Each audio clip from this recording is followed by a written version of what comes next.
O Supremo Tribunal Federal concluiu hoje o julgamento e confirmou a suspeição do ex-juiz da Lava Jato, Sérgio Moro, no caso do triplex. O placar final ficou em 7-4. Você está vendo aí a nossa reportagem na tela. O repórter Renan Ramalho acompanhou para a gente no tempo real, sempre em primeira mão para você que acompanha o nosso trabalho no Antagonista. Por 7-4, o plenário do Supremo confirmou a decisão da segunda turma de março, que declarou a suspeição de Sérgio Moro no processo do triplex. O último a votar foi o presidente Luiz Fux, que se posicionou contra. O ministro disse que a defesa de Lula usou prova roubada e lavada em referência às mensagens de Sérgio Moro hackeadas e fez um alerta. Há uma ação de descumprimento de preceito fundamental onde se pretende a utilização dessas provas. Eles ficaram vencidos pela maioria, eles, Luiz Fux, Marco Aurélio, Edson Fachin e Luiz Roberto Barroso, perderam para a turma de Gilmar Mendes. Gilmar Mendes, Cássio Nunes Marques, Alexandre de Moraes, Ricardo Lewandowski, Dias Toffoli, Carmen Lúcia e Rosa Weber votaram para confirmar a suspeição de Sérgio Moro. É claro que isso aqui já vai virar panfleto petista para a campanha do ex-condenado que já está nas ruas, não é, Mário Sabino?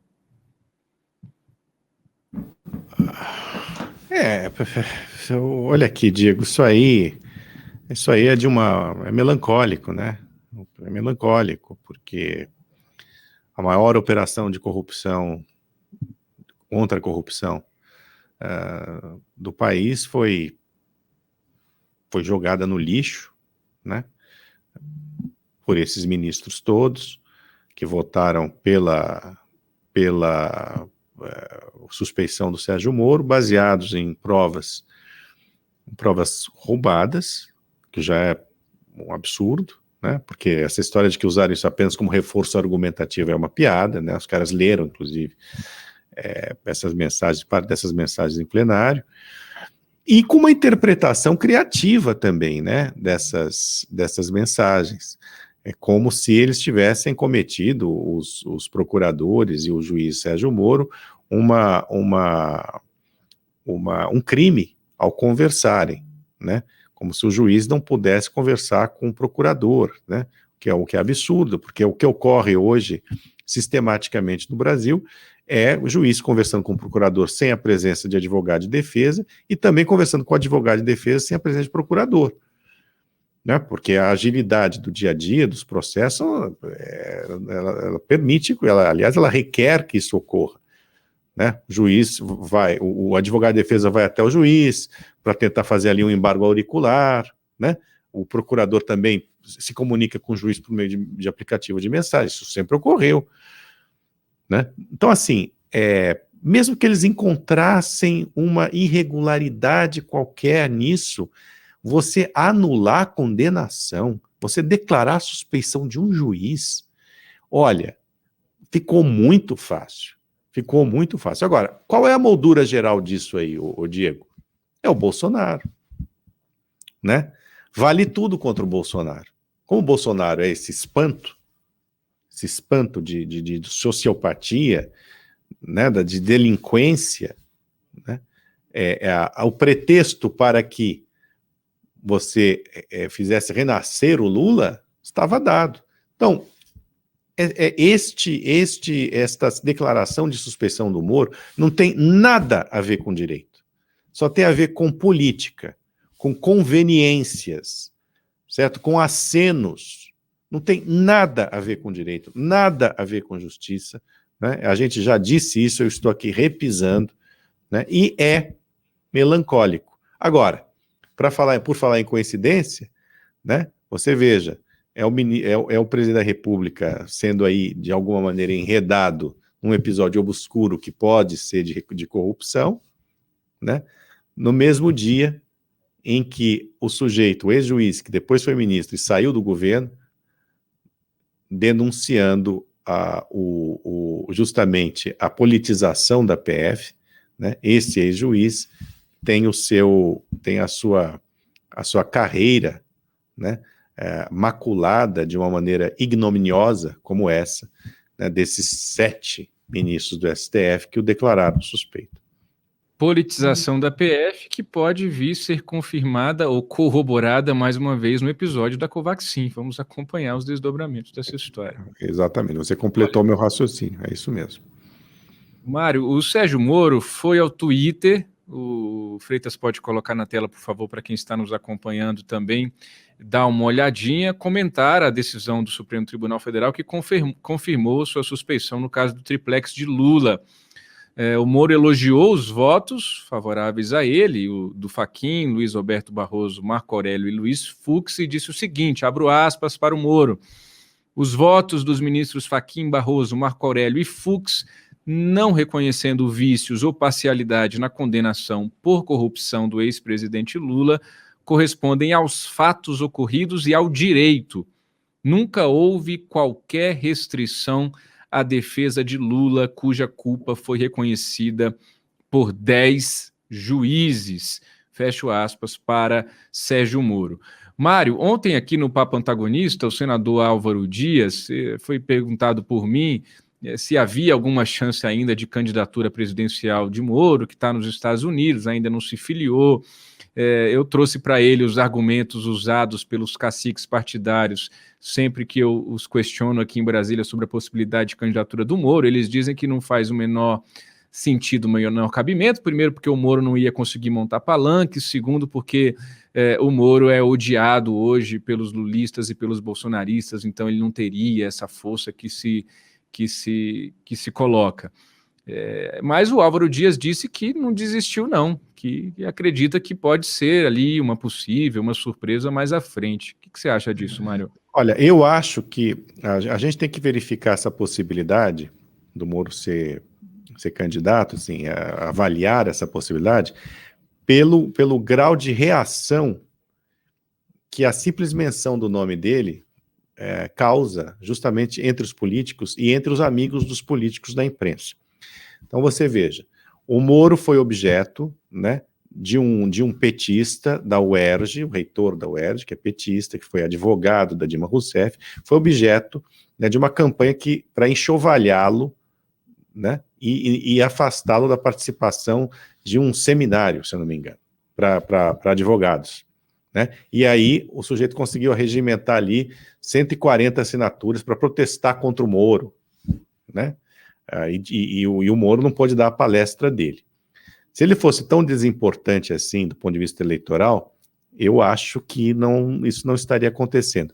Outro fato também que foi muito, muito divulgado, né, foi uma louca lá em Georgetown, onde está o Moro, né, que trabalha agora lá em Washington, Georgetown, lá de Washington, que filmou o Moro na rua e começou a dizer que ele era o culpado por tudo que tinha acontecido de mal no Brasil, né? Esse negócio viralizou também na internet, os petistas deram uma boa bombada nisso no Twitter e eu acho que em outras redes sociais também. Se o Moro não fosse um sujeito que causasse medo eleitoral, talvez não tivessem dado tanta importância para a louca, né? Então você percebe, de fato, seria muito difícil para o Sérgio Moro construir os tais palanques, né? Ou seja, os apoios regionais, né? É difícil também imaginar o Moro, essa altura do campeonato, né, indo lá para o interior do Brasil e fazendo campanha com um discurso anticorrupção no meio de uma pandemia, ou no final de uma pandemia, ainda com reflexos importantes nessa área econômica. Mas eu acho, de fato, difícil. Eu tendo a crer, né, porque é engraçado, né, o Moro é colaborador da Cruzoé e nos acusam desde sempre de sermos moristas e tal. Quem faz isso é o humorista, né? Porque assim, eu não tenho contato com o Moro, conversei pouquíssimas vezes com o Moro não diz, não revela se será candidato ou não será candidato. Agora, o que a gente pode verificar é que o caminho que ele seguiu, né, trabalhando numa grande empresa de consultoria americana na área de compliance e tudo mais, me parece que não tem volta. Eu acho que o Moro será um grande eleitor.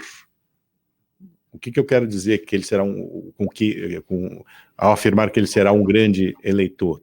Eu acho que a palavra dele de apoio a um determinado candidato, se houver um determinado candidato que ele apoie, será importante para muitos eleitores, né?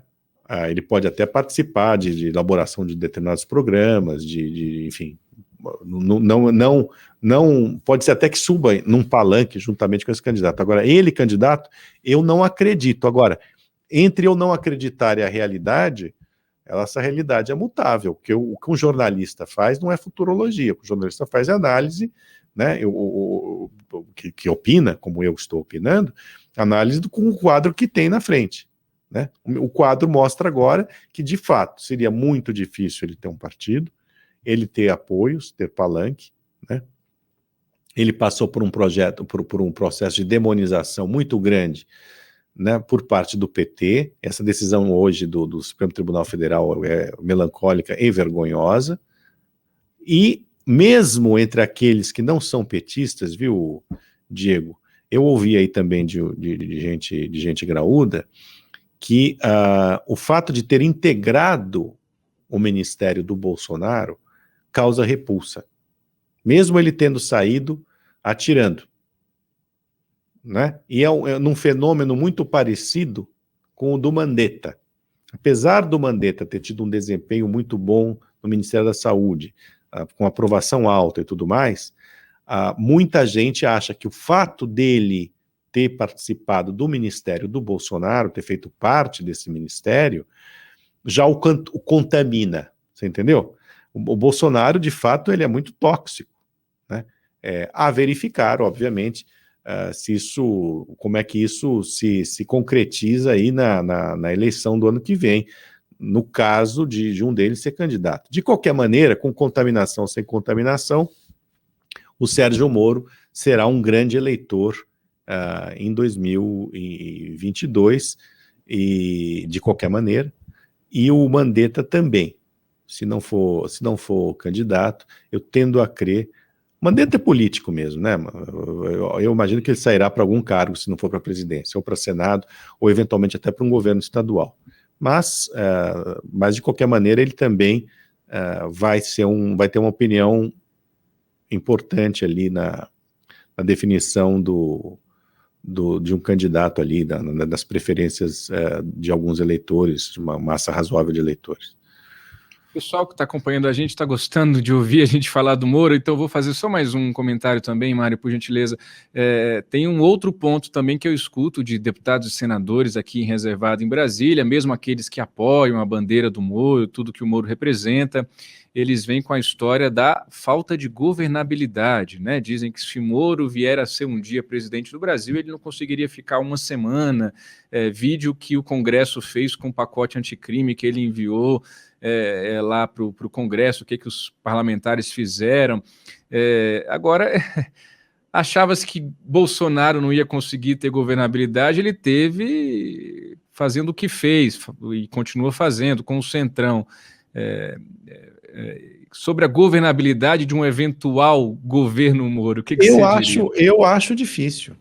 Veja, eu não estou aqui me posicionando quem sou eu, né, contra uma candidatura Moro, nada disso, né? Mas eu acho muito difícil. Já seria difícil com ele sem essa suspeição. Essa suspeição vai ser usada contra o Moro, vai ser usada pelo Lula. Primeiro, para o Lula continuar posando de vítima, de mártir da elite brasileira, né, da CIA, do FBI, sei lá do que é o que eles ficam falando lá nesse mundo paralelo aí do petismo. Agora, vai ser difícil, seria difícil ele governar, porque o sistema político brasileiro que o Bolsonaro disse que ia romper, ele não rompeu, ele aderiu, até porque ele sempre foi uma figura desse sistema político. Eu acho complicado, hoje, um outsider como o Moro ser eleito e governar. É uma dificuldade, não dá para dizer que não. Porque o que a gente tem é uma classe política execrável, né? Como é que vai se governar com isso? Será difícil para qualquer um bem intencionado, né? Agora, alguém que tem esse background do Moro, de luta anticorrupção, imagina, ele vai governar com quem ele estava colocando na cadeia, processando, virtualmente quase, eu diria, impossível. Impossível.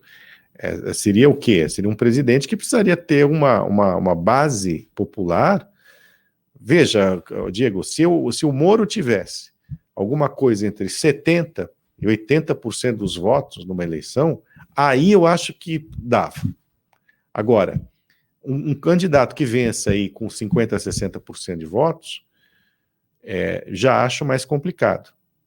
Você aglutinar forças políticas ao seu redor. Bem complicado neste momento. Ainda mais vindo de um governo que se vendeu como um governo de um outsider, embora fosse um sujeito até aqui enterrado no sistema, só que lá da turma do fundão, né? Por isso que ele pôde se vender como um outsider, né? Porque o Bolsonaro era da turma do fundão, se apropriou indebitamente da bandeira anticorrupção, né, levantada pela Lava Jato, se apropriou indebitamente do liberalismo. Você estava no início desse programa falando sobre Eletrobras, né, e de fato, uma privatização bastante marota, essa que está acontecendo. Não ocorrerão privatizações na quantidade que foi prometida, né? O Paulo Guedes também agora virou mais um assistencialista aí de Araque, falando umas bobagens, né? Enfim, o tempo inteiro, sei lá. Talvez fosse o caso de fazer uma tomografia nele. Mas o fato é que o Moro não teria, infelizmente, né, como governar se não dispusesse de uma aprovação, de uma votação realmente massiva. Olha, para o Moro governar, ele precisa ganhar no primeiro turno, precisaria, né, ganhar no primeiro turno com 70% a 80% dos votos. Aí, talvez assustasse esse pessoal que gosta que habita aí essa floresta que você tem atrás, essa floresta de concreto aí. Aí talvez a coisa funcionasse. Mas indo para o segundo turno, ganhando com 50% a 60% dos votos, difícil.